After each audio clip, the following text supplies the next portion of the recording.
La pièce était extrêmement silencieuse alors que Ada était assise sur le bord du canapé, son téléphone dans les mains, le regardant avec stupeur. Sur l'écran, il y avait une photo de mariage chic. L'homme qu'elle aimait depuis 5 ans se tenait à côté d'une autre femme dans une robe blanche radieuse. Leur sourire était large et sincère, comme si rien au monde ne pouvait briser leur lien. Ada n'arrivait pas à comprendre cela. Elle composa rapidement le numéro de Chiquet et il décrocha à la première sonnerie. « Qu'est-ce que je vois? Comment peux-tu te marier avec une autre femme sous mon nez ?» demanda-t-elle, la voix tremblante. Il est d'une pause, puis vint le rire, un rire cruel et dédaigneux qui fit se retourner l'estomac d'Ada. « Tu pensais vraiment que je t'épouserais ?» demanda Chiquet, sa voix dégoulinant de moquerie. Les mots la frappèrent comme une gifle, elle se figea, luttant pour comprendre de quoi parles-tu? Murmura-t-elle. « Nous sommes ensemble depuis 5 ans, tu m'as demandé en mariage, nous avons planifié notre avenir. » Le ton de Chiquette devint dédaigneux. « Soyons honnêtes, Ada, comment puis-je épouser une femme comme toi avec ses vergetures irritantes et tu un tigre ?» Ces mots la transpercèrent comme un couteau, ses lèvres tremblèrent alors qu'elle essayait de répondre, mais aucun son ne sortit. Le rire cruel de Chiqui résonna dans ses oreilles, emplissant le silence de la pièce. « Comment as-tu pu » murmura-t-elle finalement, la voix brisée. « Je pensais que tu m'aimais. » Chiqui soupira avec impatience. « Je n'étais avec toi que pour ce que je pouvais obtenir. Ne faisons pas comme si tu ne m'avais pas poussé à te demander en mariage avec tes exigences sans fin. » Ada raccrocha les larmes coulant sur son visage. Elle se sentait désespérée. Une relation de 5 ans s'était effondrée en un instant. Et elle ne savait pas quoi faire. Sa famille s'attendait à rencontrer Chiquet pour Noël et elle ne pouvait pas supporter la honte de leur annoncer qu'elle avait été larguée.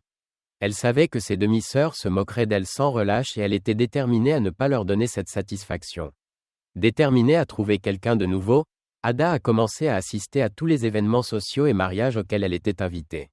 Elle pensait que les mariages étaient l'endroit idéal pour rencontrer un mari potentiel. Quelques semaines plus tard, au mariage d'un collègue, elle a rencontré Kunle, un homme charmant et sûr de lui qui semblait être la réponse à ses prières.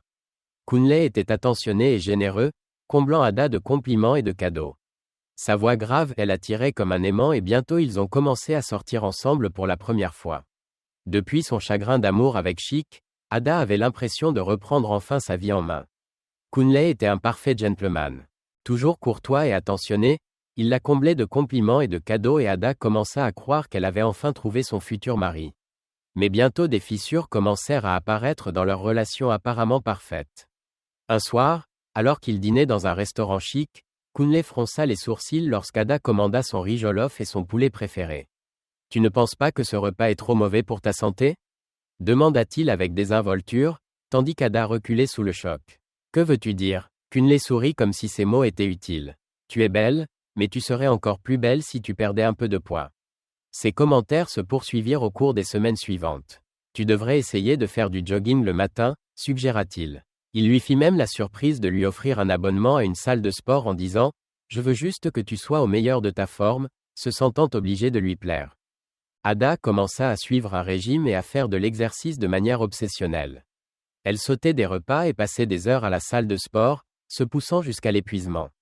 Mais malgré tous ses efforts, Kunle trouvait toujours quelque chose à critiquer. « Tu fais des progrès, mais tu as encore un long chemin à parcourir », disait-il sans se soucier de l'impact de ses paroles sur sa confiance en elle. Un jour, alors qu'elle s'entraînait, Ada s'évanouit et fut emmenée d'urgence à l'hôpital. Le médecin lui dit qu'elle devait se reposer et manger correctement. Son meilleur ami OGE ne pouvait pas croire ce que Ada se faisait subir à cause d'un homme. Ce n'était pas comme si Ada était en surpoids ou quoi que ce soit. Elle était si maigre et OGE ne comprenait pas pourquoi Kunle avait décidé de lui faire subir autant de stress.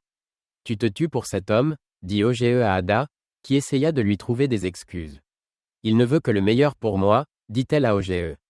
Qui répondit rapidement, « Si Kunle ne peut pas t'aimer pour qui tu es, alors il n'est pas fait pour toi. » Ada savait que son amie avait raison, mais elle ne pouvait pas se résoudre à perdre un homme qui lui avait montré autant d'intérêt. Après tout, ce n'est que du poids. Je peux le perdre et lui garder son cœur pour toujours, pensa-t-elle en décidant de continuer. Un soir, Ada rentra chez elle et rencontra une étrange femme assise sur le canapé de son salon. Elle essaya de comprendre comment elle était entrée lorsque des hommes armés l'encerclèrent et la mirent à genoux. L'étrange femme plus âgée qu'elle lui conseilla de rester loin de Kunle si jamais j'entends que tu l'as contacté au téléphone ou même que tu l'as aperçu. Je m'assurerai de déraciner tes yeux de leurs orbites, suis-je claire, dit-elle à Ada, qui tremblait de peur en les regardant partir. Ada n'avait jamais été aussi terrifiée de toute sa vie. Elle bloqua rapidement tous les numéros de clown et effaça toute trace de lui de son téléphone. Ses mains tremblaient alors qu'elle verrouillait la porte derrière elle. La réalité du danger auquel elle avait échappé de justesse commença à s'imposer. Kunlal, l'homme qu'elle s'était efforcée de satisfaire, était un homme marié qui était marié à une femme très dangereuse. Ada savait à ce moment-là qu'elle devait le quitter. Après tout, Kul ne se souciait pas vraiment d'elle vu la façon dont il se comportait envers elle. Le lendemain matin, Ada se réveilla à paniquer. C'était le 1er août et elle n'avait que 4 mois pour trouver un homme. Elle arriva au bureau et était tellement distraite. Son collègue Ebuka, voyant à quel point elle avait l'air emportée, décida de lui demander quel était le problème. Mais Ada ne put se résoudre à lui raconter tout ce qui s'était passé. Ebuka n'était pas seulement plus jeune qu'elle. Il était son cadet au bureau et Ada ne pouvait pas se mettre dans une position aussi inconfortable. Elle fit semblant d'aller bien tout en se forçant à se concentrer sur son travail. Ce soir-là, Ada décida de s'arrêter au centre commercial pour récupérer quelques articles à l'épicerie. Lorsqu'un jeune homme lui proposa de payer tous les articles qu'elle avait dans son chariot, non seulement il lui proposa de payer, mais il l'escorta également jusqu'à la porte de sa voiture, portant tous ses sacs d'épicerie. Ada était tellement flattée. Ils sont restés quelques minutes à côté de sa voiture, discutant et apprenant à se connaître.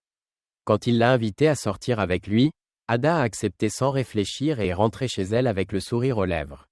Ifeni semblait chaleureux, gentil et sincèrement intéressé par elle. Il célébrait sa peau foncée, ses cheveux naturels et ne semblait pas avoir de problème avec ses vergetures. En fait, il les appelait marques de beauté. Et pour la première fois depuis des années, Ada s'est sentie vraiment valorisée par un homme. Elle a immédiatement appelé son ami Hodge pour lui annoncer la bonne nouvelle.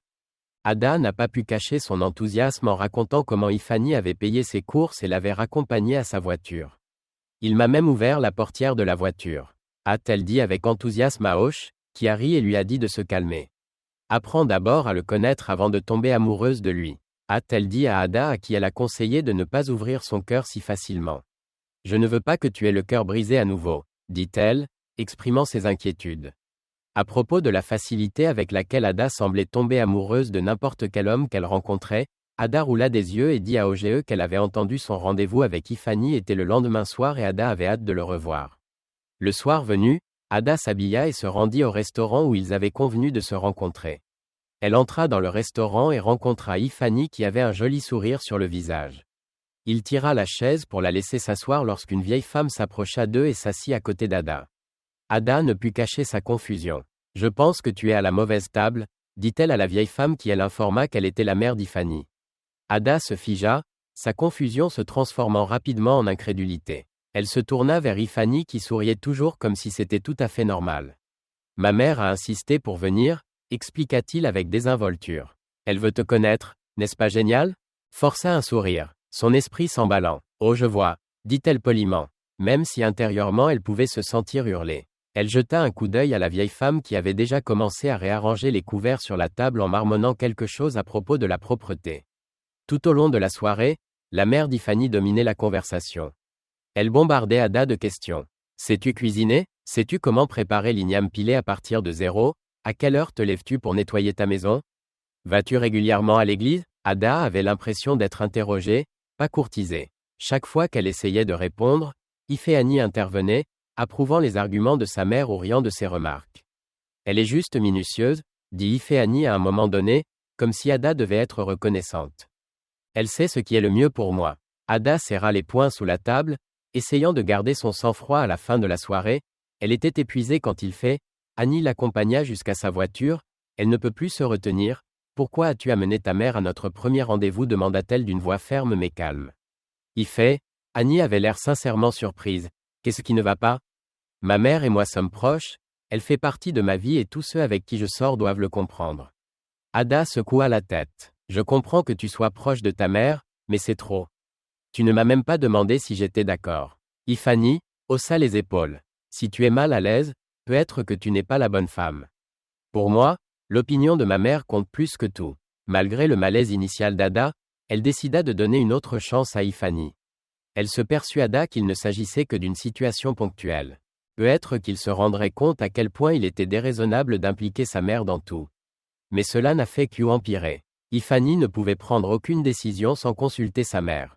Le jour de l'anniversaire d'Ada, sa mère l'a convaincue d'organiser une petite fête dans sa maison familiale. Au lieu du dîner romantique qu'Ada lui avait proposé, Ada se retrouva assise maladroitement dans le salon de ses parents, entourée de ses proches. Tandis que sa mère coupait son gâteau d'anniversaire et dictait tous les détails de la fête, Ifeni semblait si indifférent au malaise d'Ada, car toute son attention était maintenant concentrée sur sa mère, que l'on aurait facilement pu confondre avec la célébrante. Lorsqu'ils furent enfin seuls, Ada demanda à Ifeni pourquoi il n'avait pas prévu le dîner privé comme elle le lui avait proposé. Et Ifeani lui révéla que sa mère pensait qu'une fête serait mieux. Elle dit qu'il est important d'inclure la famille dans chaque célébration, dit Ifeani. Alors que le visage d'Ada se tordait de colère, elle ne pouvait pas croire qu'Ifeani avait changé ses plans d'anniversaire. Tout cela à cause de sa mère. Elle ne pouvait pas contenir sa colère, mais l'idée de rompre avec lui la remplissait d'effroi, sachant qu'elle avait déjà passé 2 mois dans cette relation. C'était maintenant octobre, et Ada ne pouvait pas risquer de rentrer chez elle pour Noël sans un homme. Elle décida de se convaincre de rester dans la relation, espérant qu'il changerait cependant sa meilleure amie. J'étais d'un avis contraire. Les hommes comme cela changent rarement, dit-elle à Ada un soir, alors qu'ils étaient assis dans son salon, parlant de la façon dont Ifeni avait essayé de la convaincre de se couper les cheveux parce que sa mère pensait que les femmes aux cheveux courts étaient plus modestes et présentables.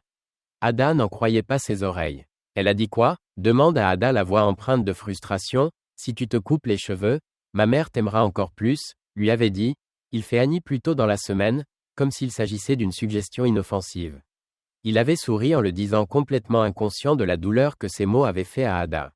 Oge secoua la tête, incrédule. Ada, ça devient ridicule.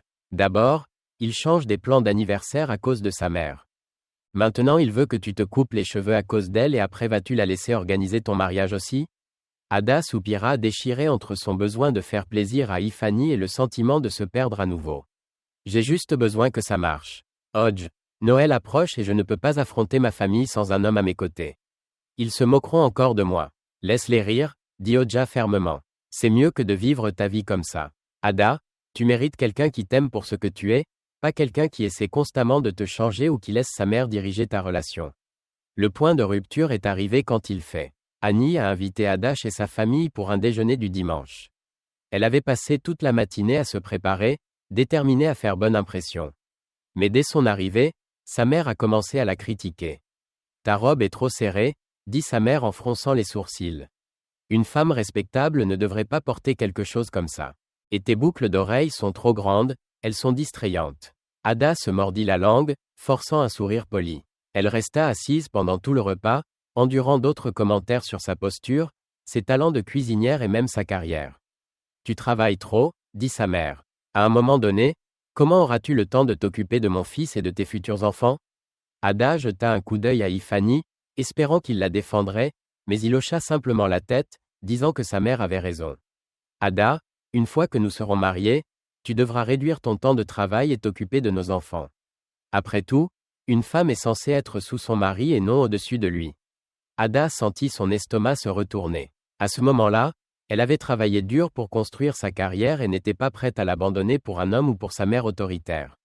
Une fois le déjeuner terminé, Ada prit Ifeani, à part Ifeani, je ne peux plus faire ça. Ta mère ne m'aime pas et tu ne me défends jamais. C'est comme si je n'étais même pas dans cette relation, il n'y a que toi et Ifeani la regarda confuse. Qu'est-ce qui ne va pas avec le fait d'être proche de ma mère? Elle essaie seulement de m'aider. Ada secoua la tête les larmes aux yeux. Il n'y a rien de mal à aimer sa mère, mais c'est trop. J'ai besoin d'un partenaire qui puisse me faire passer en premier, parfois je le mérite. Ifeani haussa les épaules, si tu ne peux pas accepter notre proximité, peut-être que ça ne marchera pas. Ada sentit son cœur se briser. Cependant, elle savait qu'elle ne pouvait pas continuer à se sacrifier pour quelqu'un qui ne la donnerait pas. La priorité à sa mère. Elle était désespérée de trouver un homme, mais pas un homme dont la mère ne comprenait pas les limites. Ada a mis fin à la relation sur le champ, sachant qu'elle avait peu de temps pour trouver un remplaçant. L'idée de rentrer chez elle sans homme la terrifiait énormément alors qu'elle réfléchissait à ce qu'elle devait faire. Ada a passé les jours suivants, agitée et anxieuse, à réfléchir à ses options.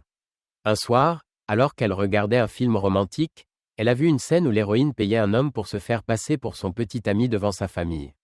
L'idée lui est venue comme un éclair. Ce n'était pas idéal, mais c'était une solution. Elle y réfléchit toute la nuit et décida d'approcher Ebuka, son jeune collègue de travail. Il était amical, fiable et semblait être quelqu'un qui pouvait s'en sortir. Le lendemain matin, au bureau, elle rassembla le courage de l'aborder Ebuka. « J'ai besoin d'une faveur », commença Ada, la voix hésitante.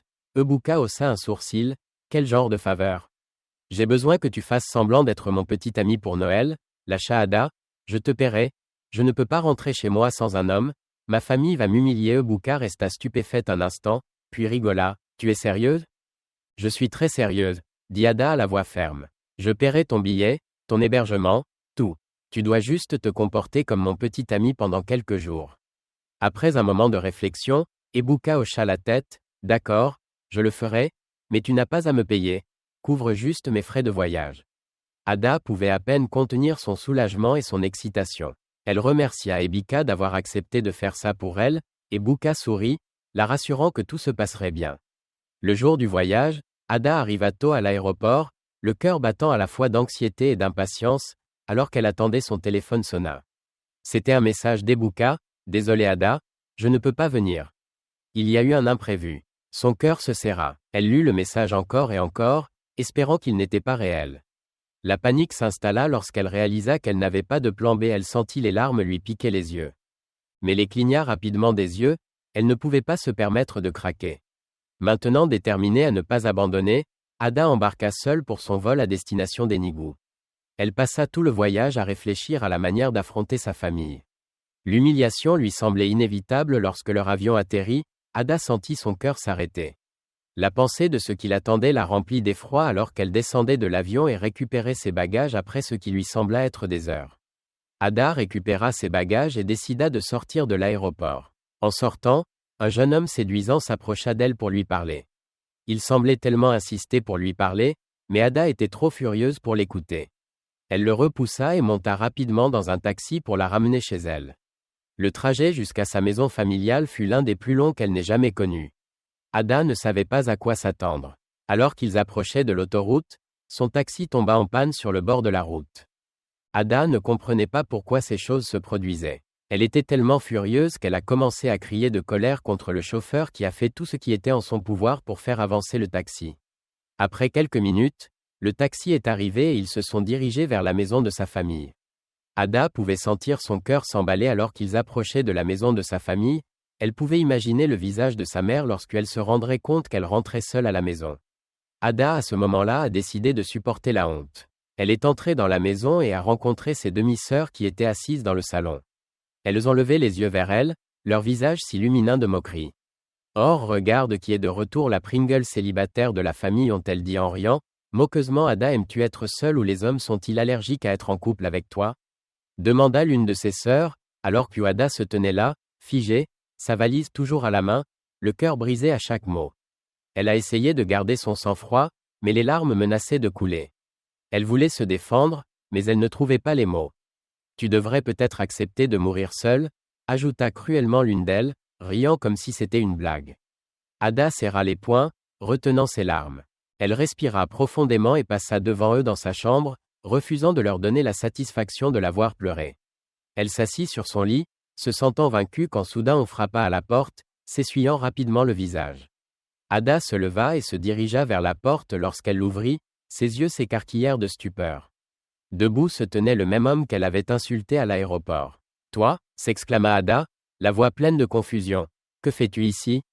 Comment m'as-tu trouvé ?» L'homme brandit une petite étiquette de bagage. « Tu as pris ma valise à l'aéroport ? J'ai essayé de te le dire plus tôt, mais tu n'étais, ne disons simplement pas d'humeur à écouter. J'ai vérifié l'adresse sur ton étiquette et je suis venu ici pour récupérer la mianane. » Le visage d'Ada devint rouge d'embarras. Elle baissa les yeux sur la valise qu'elle avait apportée et réalisa que ce n'était pas la sienne avant qu'elle ne puisse dire quoi que ce soit. Ses sœurs apparurent derrière elle, curieuses de l'homme qui se tenait à la porte. « Et qui est-ce ? » demanda l'une d'elles, le regardant avec suspicion. L'homme, sans perdre une seconde, sourit de manière charmante. « Je suis le petit ami d'Ada, » dit-il avec assurance. La mâchoire d'Ada tomba quoi ? Ses sœurs la fixèrent stupéfaites. « Petit ami » répéta l'une d'elles, « tu ne nous as pas dit que tu avais un petit ami, Ada. » L'homme entra et lui tendit la main. « Je m'appelle Ken, » dit-il. « Je veux rencontrer la famille d'Ada depuis un moment maintenant, mais nos horaires ne coïncident pas. » Les sœurs d'Ada échangèrent des regards choqués. leur suffisance antérieure remplacée par la confusion et l'incrédulité. Ada, elle-même encore sous le choc, décida de se prêter au jeu. Elle hocha la tête avec hésitation. Le cœur battant, Ken entra dans le salon. Se mettant à l'aise, il salua chaleureusement la mère d'Ada et charma tout le monde. Par son attitude polie, il répondit à toutes leurs questions avec aisance, élaborant une histoire crédible sur sa relation avec Ada lorsque ses sœurs essayèrent d'évoquer les relations passées d'Ada pour se moquer d'elle. Ken les coupa doucement mais fermement. Ada est une femme incroyable, dit-il. Elle est forte, intelligente et gentille, et j'ai tellement de chance de la voir. La pièce devint silencieuse tandis que les sœurs d'Ada se regardaient, embarrassées. Sa mère, cependant, veillonnait de fierté car Ada avait du mal à croire ce qui se passait. Alors que sa famille engageait une conversation avec Ken, Ada ne put s'empêcher de lui jeter des regards furtifs. Comment quelqu'un pouvait-il être aussi calme sous pression ? Elle n'arrivait pas à croire qu'il avait pris le contrôle de la situation avec autant de facilité, la protégeant des moqueries habituelles de ses sœurs. Pourtant, des doutes subsistaient dans son esprit. Ce soir-là, alors que la famille s'asseyait pour le dîner, Ken s'est révélé plus que charmant. Il était vraiment attentionné. Lorsque la mère d'Ada s'est plainte de l'ampoule cassée dans la cuisine, Ken s'est excusé de la table. Quelques instants plus tard, Ada a entendu le cliquetis des outils. Curieuse, elle a suivi le son et l'a trouvé dans la cuisine en train de remplacer lui-même l'ampoule. « Tu n'étais pas obligé de faire ça, » dit Ada. En croisant les bras, Ken leva les yeux, un tournevis à la main et un sourire enjoué sur le visage. « Pourquoi pas, je détesterais voir ta mère cuisiner dans le noir. » Son cœur s'adoucit. À ces mots, il ne faisait pas seulement semblant d'être poli, il faisait tout son possible pour aider. « Merci, » dit-elle doucement, ressentant une chaleur qu'elle n'avait pas ressentie depuis des années. Plus tard dans la soirée, Ada se retrouva assise dehors sur la véranda, essayant de traiter les événements de la journée. Ken la rejoignit alors qu'ils étaient tous les deux assis là à regarder les étoiles. « Pourquoi fais-tu tout ça ?» demanda Ada, sa voix à peine plus haute qu'un murmure. Ken se pencha en arrière sur sa chaise, le regard fixé sur les étoiles. « Je sais ce que ça fait de se sentir mal à l'aise, » admit-il. « Parfois, il suffit d'une seule personne pour se tenir à vos côtés. » Ada cligna des yeux, surprise par la vulnérabilité dans son ton. « Tu ne me connais même pas, » dit-elle doucement, alors que Ken se tournait vers elle et lui révélait qu'il n'avait pas besoin de tout savoir d'elle pour voir qu'elle valait la peine d'être défendue. La sincérité dans sa voix l'a pris au dépourvu et pour la première fois depuis des années, quelqu'un faisait quelque chose pour elle sans rien attendre en retour. Ada ne put s'empêcher de sourire alors que tant de pensées lui traversaient l'esprit. Elle se sentait vue et valorisée, non pas pour ce qu'elle pouvait changer, mais pour ce qu'elle était. Au fil des jours, Ken resta fidèle à sa parole. Il joua parfaitement le rôle du petit ami d'Ada, l'aidant à naviguer avec grâce dans la dynamique familiale. Ses sœurs, qu'il avait toujours ridiculisées, étaient soudainement prudentes avec elle. Elle n'arrivait pas à croire qu'elle ait réussi à trouver un homme aussi beau et sûr de lui. Alors que Noël touchait à sa fin, Ken se préparait à partir. Ada elle l'accompagna jusqu'à la porte, le cœur étonnamment lourd. « Merci, » dit-elle doucement. « Je ne sais pas comment te remercier pour ce que tu as fait. » Ken la regarda l'air sérieux. « Tu n'as pas à me remercier Ada, mais si tu es ouverte à ça. J'aimerais mieux te connaître, que dirais-tu d'un rendez-vous demain ?» Ada ressentit une chaleur qu'elle n'avait pas ressentie depuis des années. Pour la première fois, elle ne se sentait ni désespérée ni en insécurité. « Je pense que j'aimerais ça, » lui dit Ada avec un sourire sur le visage. Et Ken elle informa qu'il ne serait pas en retard alors que Ken s'éloignait. Ada réalisa que parfois les meilleures choses de la vie arrivent quand on s'y attend. Le mois, elle retourna dans sa chambre, incapable d'effacer le sourire de son visage. Ada repassa les événements des derniers jours dans son esprit, s'émerveillant de la façon dont Ken était intervenu quand elle en avait le plus besoin. Pour la première fois depuis des années, Ada se sentit pleine d'espoir quant à son avenir. Au cours des semaines suivantes, Ken et Ada se rapprochèrent. Ken s'est avéré être tout ce dont Ada avait toujours rêvé chez un partenaire. Il était gentil, patient et sincèrement intéressé par son bonheur. Il l'a célébrée pour ce qu'elle était et ne lui a jamais demandé de changer. Il a soutenu sa carrière et l'a encouragée à suivre ses rêves un jour. C'était quelques mois plus tard, lors d'un dîner tranquille, Ken a révélé quelque chose qui a laissé Ada sans voix. Ken possédait une chaîne d'entreprises prospères, dont celle où Ada travaillait actuellement. Ada n'en croyait pas ses oreilles, voyant à quel point il était humble. Elle le regarda stupéfaite, alors qu'elle essayait de comprendre à quel point il était riche. « Tu es riche ?» lui demandait alors qu'il hochait la tête et souriait. « Oui, je suis riche, mais avec toi, Dans ma vie, je peux dire fièrement que je suis l'homme le plus riche du monde. Adam ne pouvait pas contenir ses larmes. Son cœur bondit de joie en réalisant à quel point Kent était authentique. Il n'avait jamais fait étalage de sa richesse ni essayé de l'impressionner avec des choses matérielles. Tout ce qu'il avait fait, c'était simplement être là pour elle, lui montrer son amour et son respect. Peu de temps après, Ken a demandé Ada en mariage, qui a accepté sans hésiter. Leur mariage a été une grande fête à laquelle ont assisté toute la famille d'Ada, y compris son meilleur ami OGE, qui était si heureux de voir enfin Ada, heureuse et installée, les sœurs d'Ada, qui s'étaient autrefois moquées d'elle et l'avaient ridiculisée. Ne pouvaient que regarder avec envie Ada épouser l'homme de ses rêves. La gentillesse et la richesse de Ken étaient si évidentes, mais c'était son amour sincère pour Ada qui brillait le plus. La leçon à tirer de cette histoire est que le véritable amour ne nécessitait pas de se changer soi-même pour s'adapter aux attentes de quelqu'un d'autre. Il vient quand on s'y attend le moins et vous accepte tel que vous êtes. J'espère que vous avez apprécié l'histoire. N'oubliez pas de commenter, partager et vous abonner.